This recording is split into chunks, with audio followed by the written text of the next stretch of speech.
Hi friends, welcome to Geeks for Geeks. This is a video tutorial on how to remove spaces from a string. Given a string, remove all the spaces from it. For example, G space E space K should be converted to geek and space G space E space should be converted to GE. The idea is to traverse the string from left to right and ignore spaces while traversing.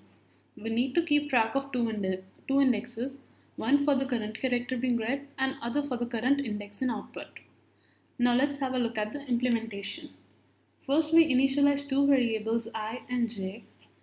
I tracks the index of the current character being read and j tracks the index in output if the character is not a space.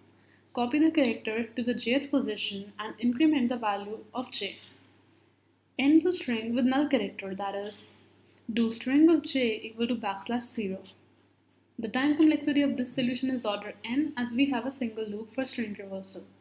Thank you for watching. Please leave us your likes and comments.